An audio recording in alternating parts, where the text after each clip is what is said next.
It is the morning after the national championship game, and I am one proud papa. Hello, everyone. I'm Kevin Skarbinski. This is Scarbo Knows, and you may or may not know that I have one son, my older son, Kaiser, who is a student at the University of Florida. My younger son, Cannon, his roommate in Gainesville, is a student at Santa Fe College who's about to transfer to UF. And I got a firsthand description. I got video. I got sound. I got emotion from the streets of Gainesville last night from my sons enjoying a national championship in men's college basketball, their favorite sport, the sport I coached them in. Went not very well, but I did get to coach them when they were very young, that I watched them play in high school. And it was a special feeling last night watching the Gators beat Houston 65-63 to clinch that national championship, and then hearing the joy in my sons' voices as they participated in the celebration. So a great day in the Skarbinski household, a great day in the SEC, and I can't think of anyone better to break down what happened last night in that championship game in which Florida beat Houston at its own game, defense and toughness, what the SEC did in this tournament, won 24 games, just unbelievable performance across the board. And there's a new member of the SEC coaching family, Bucky McMillan, from right here in Birmingham at Samford University. But he's not the first Samford coach to go directly to the SEC. Our guest today paved that trail, had incredible success at LSU. There you see, he's an SEC legend. Former coach at LSU, former coach at Samford, one of my favorite people in the basketball world, John Brady. John, how are you today? Doing well, Kevin. Glad to be with you, man. I appreciate the kind words as always. Well, you put Samford basketball on the map before most people knew where Samford was or what it was all about. In fact, you see there's a Samford basketball behind me. Right. Your right-hand man and your successor, Jimmy Tillett, his wife gave that to my son Kaiser when he was 1 year old at his first college basketball game. That's a special possession of mine. So, John, first of all, let's talk about last night. Let's talk about what we saw in that national championship game, because if you told most people going into that game that the final score would be 65-63, how many people would have said Kelvin Sampson is the oldest coach now to win a national championship? Well, they had their two best guards. They held them to 5 for 20 from the floor, and if you'd have told Kelvin Sampson that, I'm sure before the game, he'd say, I think we got a winner here. But, I think you got to start with two coaches that know how to coach a team. And, Kevin, my background, I'm all about defending and rebounding. I think those are things of effort that players can control every night. You can control the effort you give. But even if you get a quality shot, sometimes it's not going to go in. And I think shooting comes and goes. I think Alabama, certainly demonstrated that in going 25 for 51. And in the next game against Duke, they can't shoot it. So I think shooting comes and goes, but I think defending and rebounding is a constant that the players can give. You have to demand that as a coach. And I think both those teams defend well and they rebound well. And I think that's what Houston got them to where they are. They're a streaky shooting team. They don't score a lot of points, but certainly you better be a tough-minded offensive team if you're going to play against that type of defense and that type of rebound. They're the best help and recovery team I've seen all year in college basketball. Now, you've seen a lot of SEC basketball as the color analyst on the LSU Sports Radio Network. Right. One of the things that I think people underestimated about Florida or got lost when they evaluated Florida, they were so dazzled by the offense, by their ability to score points in bunches, by Walter Clayton's incredible shot-making ability. And we saw that on full display in the Elite Eight against Texas Tech and then in the national semifinals against Auburn. But I don't think people realized the toughness that Florida possessed, the ability to lock you down on defense. And we saw it in both of those Final Four games. Auburn's offense in the first half in that national semifinal, I think they think they averaged 1.43 points per possession. It doesn't get much better than that. Right. Turned up the heat in the second half, and they did the same thing to Houston. Right. And the other thing Florida did too, they made it a difficult night for Houston's best scorer, Cryer. Houston doesn't score it well anyway. And then when Cryer goes 6 for 18, they make it difficult for him. He never got into a rhythm of play. And I thought I thought that's one of the keys to the Auburn team. You upset Broom, don't let him get in a rhythm of play. They were able to do that the second half. That's why they were able to beat them. They did the same thing with Cryer, held him for 6 for 18. He got 19, but certainly he had a bad shooting night. And I think that was one of the reasons Houston was never to get in a rhythm of play, because it was difficult for their best player to ever find his niche. And I think that's a credit to coaching in Florida. Anytime, Kevin, you can defend aggressively without fouling and then go rebound the ball and limit teams to one shot, I think that's all about coaching. And I think these two teams did as good a job as that as any two teams I've seen all year long. John, let's break down that last Houston possession. They're down 2. They've got 19 seconds or so. They go to a timeout. They draw up a play. I don't think you can defend a play better than Florida did. They made it tough on when the Cryer got the ball in his hands out on the wing. First of all, they pushed him out on the floor, caught it probably deeper than he wanted to. He had a notion to go to the sideline and then the baseline. Thomas Houck cut him off with a hard hedge. And then Martin, with his physicality, his length, he made it a tough pass back to the top to Emmanuel Sharp. And then Clayton kind of fell asleep a little bit on the baseline when Sharp came through the screen, but he closed hard. And maybe the capper of all, when the ball's loose, and Sharp was smart enough to know if he touches it, it's a travel and it's a turnover. Right. So he walls off Clayton, and only one player went to the floor. And Houston, which is known for these drills at practice, they dive on the floor for loose balls. It was Alex Condon for Florida who went down and got that ball and sealed the game. Is that a clinic in defending a final play there? And did you have any issues with the play that Houston chose to run? Well, certainly you and I aren't privy to what went on in the timeout, so I don't know what they call it. But I'll go back even another step. The last 2 Houston possessions were not very good. I've always thought in those situations, when the game is on the line, you need to call something specific for one player that you want to at least touch the ball on that offensive end. Now, if the play doesn't work, then you go into a manufacturer mode and maybe ball screen, pick and pop, drive the ball to create a foul situation. But I was a little disappointed, and I don't know what Houston was trying to do, particularly the last possession, that they didn't have something specifically called for Cryer to get a touch. And I'm not talking about put the ball in his hands. I think it's easy to guard a guy when he has the ball in his hands because he's going to either drive it or come off a screen. I like him away from the ball and setting multiple picks, particularly on the weak side, and bring him off the weak side to try to get a shot. And I was a little disappointed Houston didn't execute something specifically for him. On the other hand, you've got to give Florida credit. Those last 19 seconds to defend as they did without fouling. And I said that while ago, I alluded to that while ago. Good aggressive defense without fouling is all about coaching.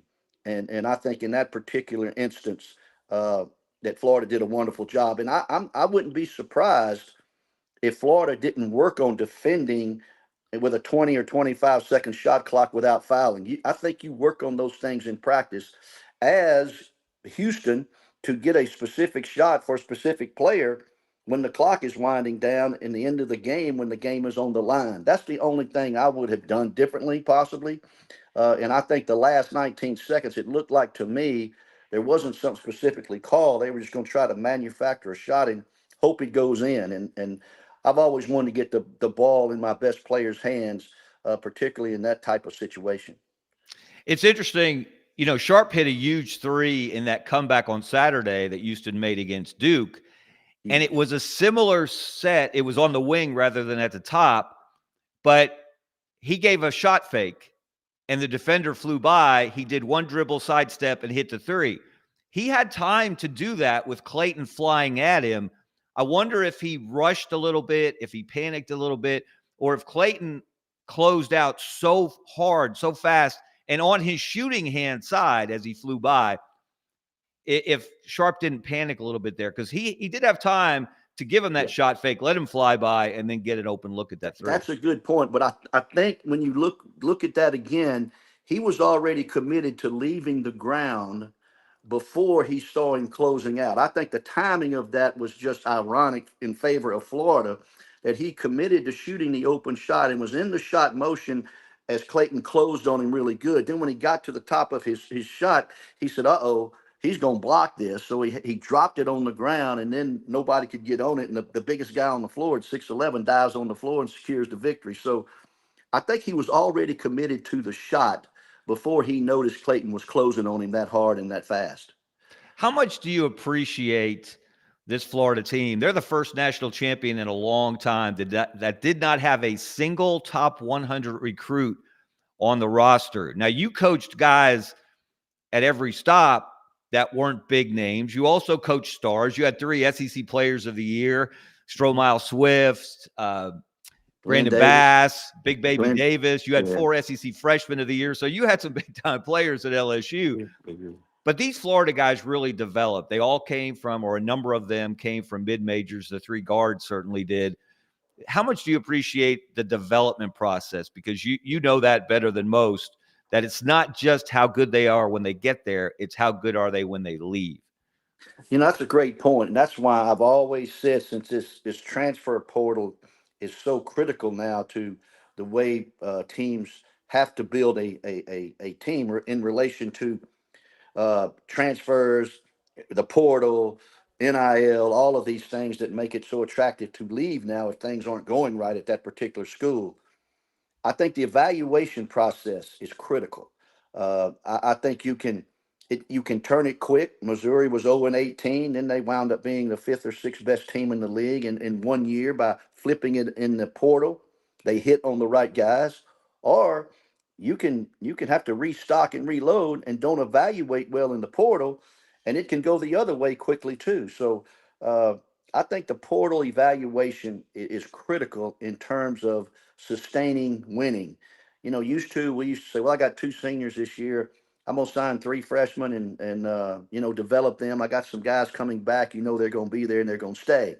Now it's like a junior college. You're recruiting every year to replenish and restock, and that's why the evaluation that each staff goes through to get the right players. Sometimes you get lucky. I've been lucky in recruiting. We didn't think Daryl Mitchell was that good, and he wound up being, pretty good for the old Tigers. So I think the portal's key in how you evaluate who fits.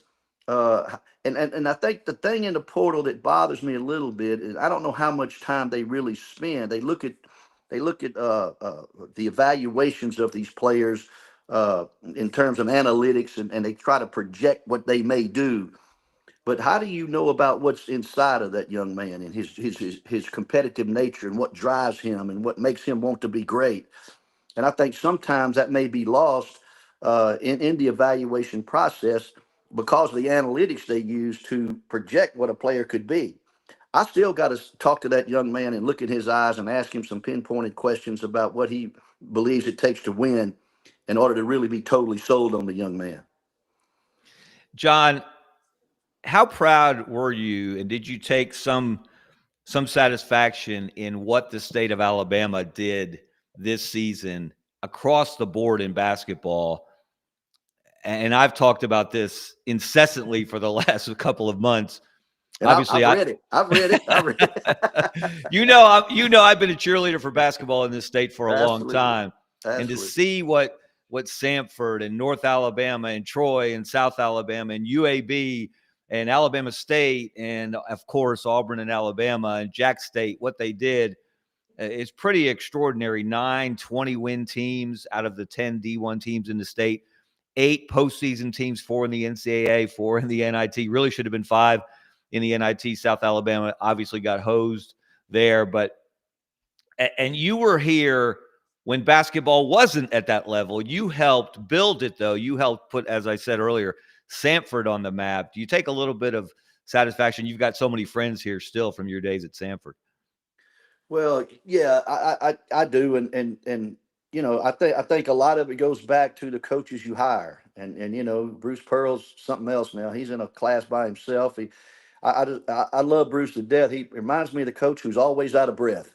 If you watch him on the side, he's always taking a deep breath to say the next thing. And then what Nate Oates has done at Alabama is incredible. It's probably not the way I would be committed to playing it, but he's committed to what he's doing and he does it, and that's the way he's going to play. And I think that's one of the reasons for their success. They recruit to that.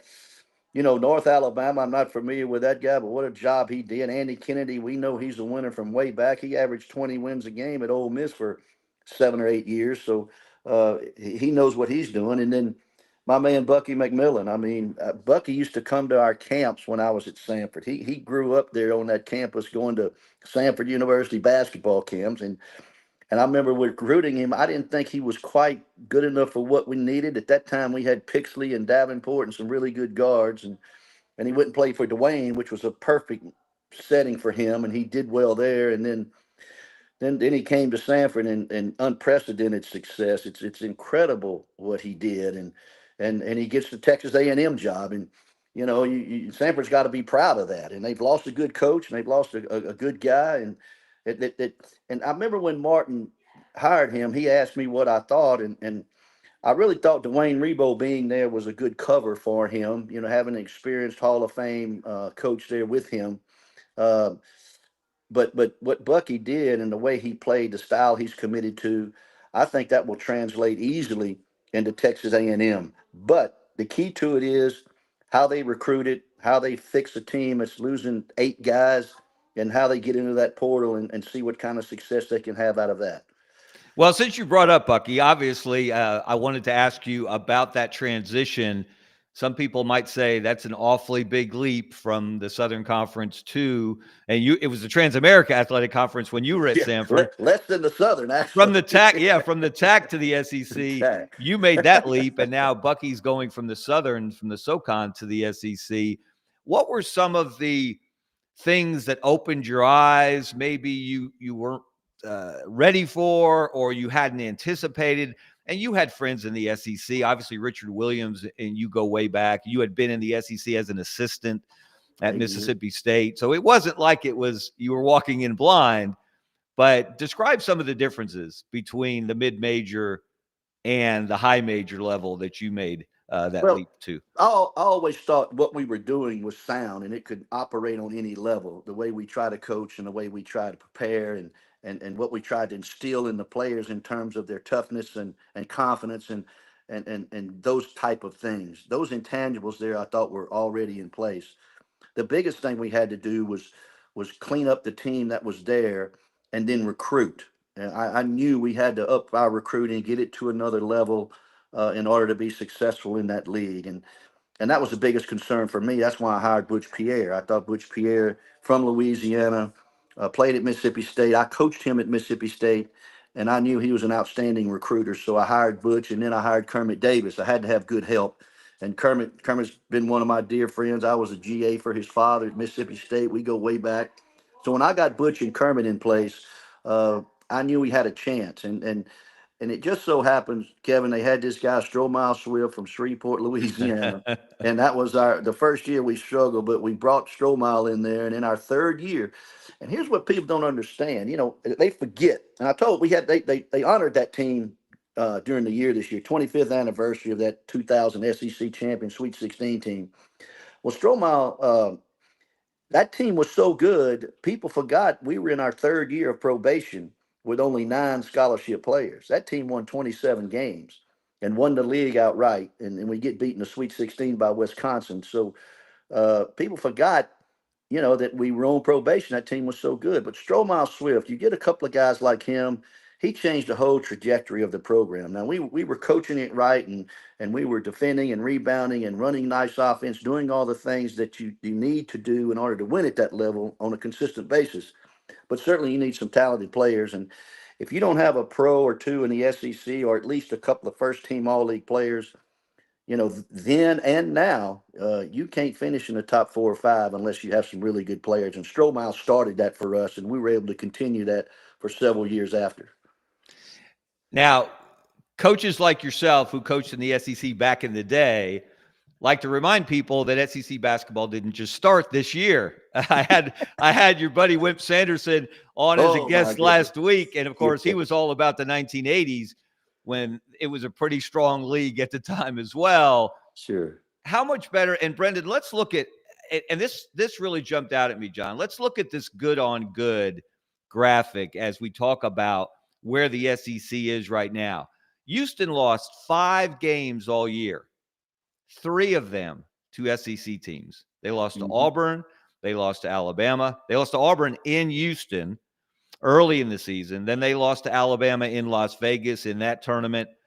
They, of course, took care of Tennessee in the Elite Eight, and then they lost to Florida in the championship game last night, a very close game. Florida against the rest of the 4 best teams in the league, the 4 that got to the Elite Eight, the 4 that kind of separated themselves, went 6-1. How good was the SEC this year compared to, as you said, the year 2000? You were one of 4 teams that shared the SEC title. You were part of an SEC that sent 2 teams to the Final Four. You were there with Florida, with LSU the year Florida won its first championship in 2006. How would you compare the SEC then and now? Well, I think from a top to bottom with 14 teams in the NCAA tournament, the depth of the league as compared to the other teams across the country was certainly the best it's ever been. The numbers alone will prove that. Uh, we the last time the SEC sent 2 teams was in '06 to the Final Four. It was LSU and Florida. Florida went on to win it. We tied Florida for the SEC championship that year, I believe. But I don't know if Florida is the best team that the SEC's ever had.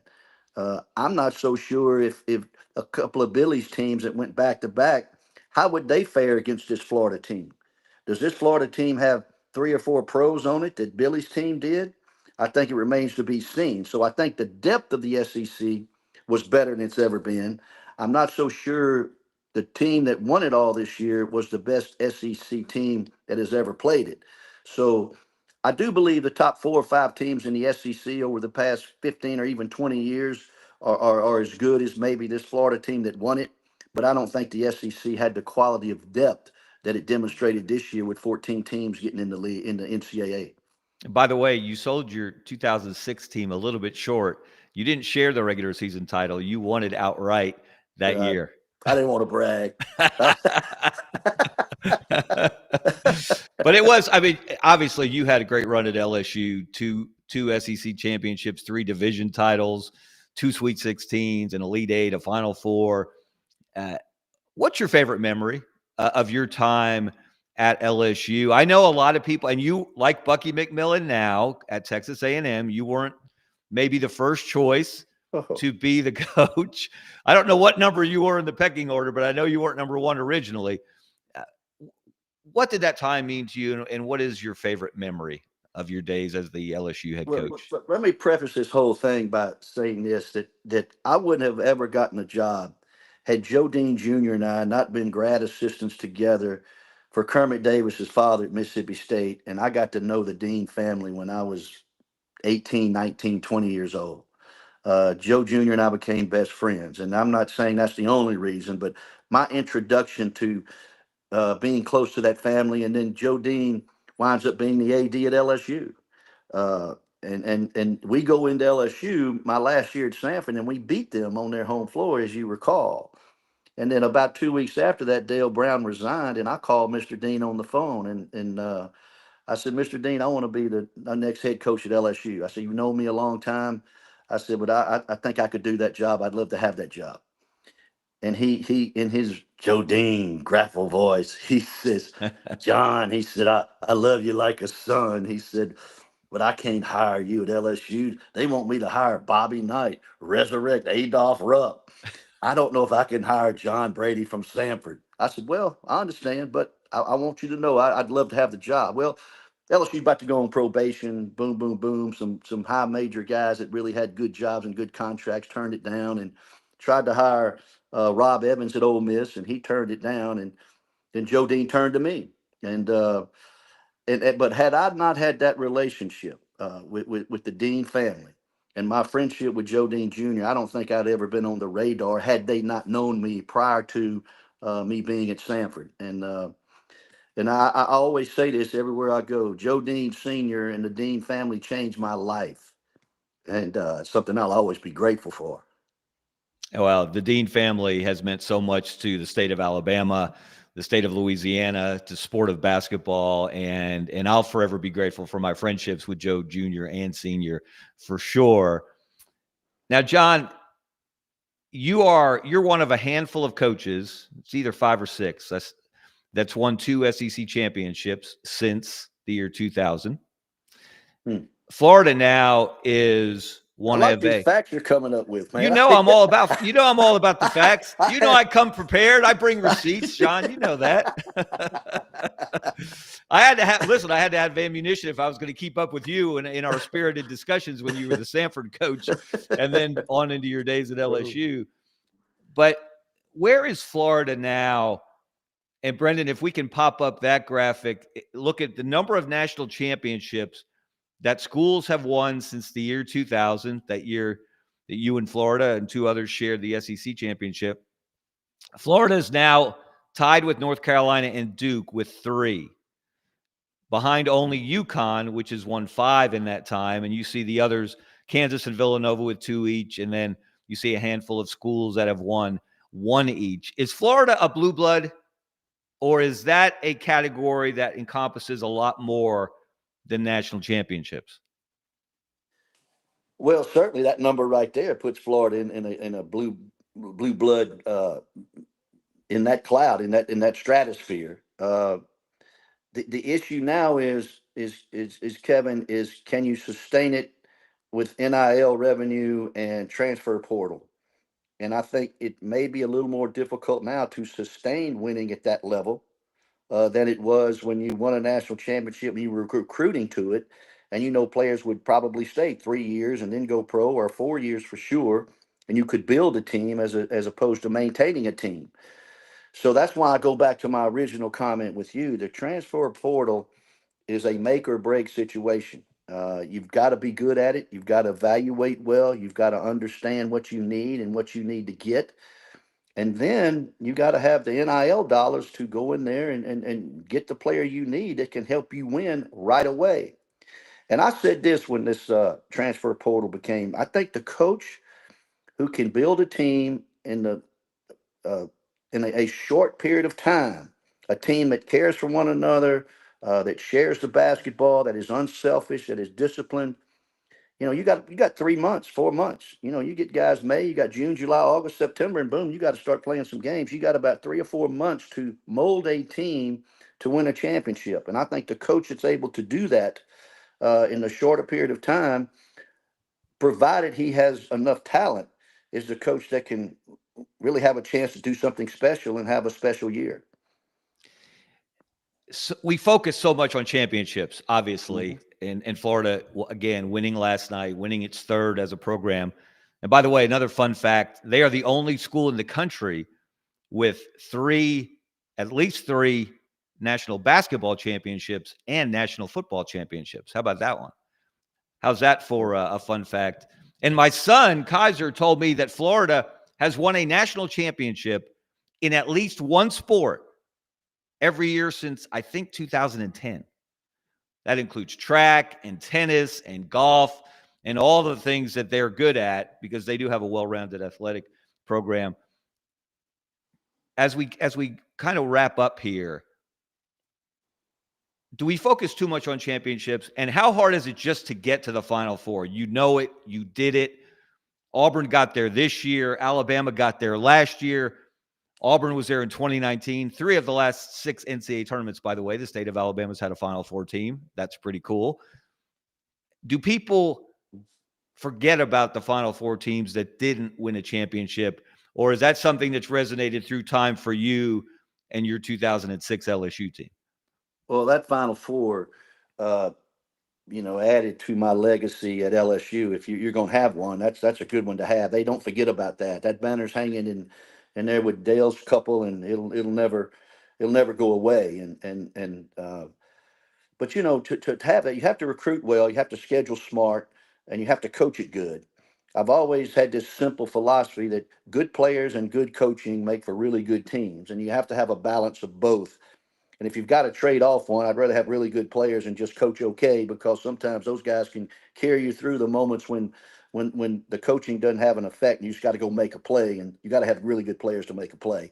But the other thing about a Final Four run too is you have to be lucky a little bit. That Final Four team, we hit 4 buzzer beaters during the course of the year. We won 4 games at the buzzer. So you got to have some of that going your way. You've got to be lucky in that regard. And you've got to be fortunate to not have any major injuries either. Auburn survived a little stretch there where they had some injuries. Most teams do. But if you can stay away from injuries that are season ending of your best player or two, then you have an opportunity to go do something really significant.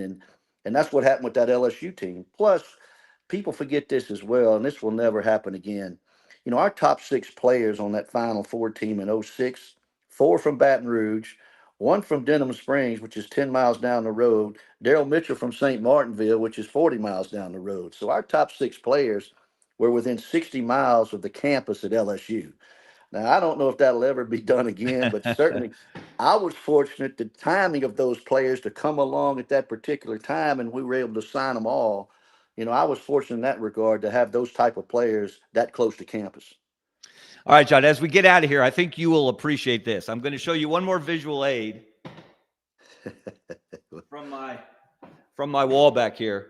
Right. My son Kaiser's first semester at Florida, actually before he started school, I made some calls, and he was able to be a manager that first summer for the Gators. Mike White was the head coach, and so he was there at 6 o'clock in the morning for those workouts. They're flipping truck tires, they're carrying cement blocks, they're doing all the things that you do in off-season conditioning.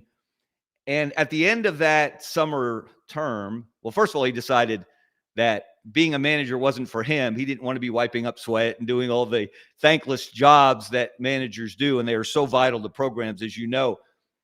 But they gave him this basketball. And it's hard to see now. The Gator is worn off on the ball. This is a game-used basketball from their 2007 national championship season. So he let Dad keep it here in the home office while he's at home. He's down there in Gainesville. And I know what your daughters mean to you. And so This is another reason why today I'm a really proud dad that my sons are in Gainesville. They got to see their school and experience a national championship.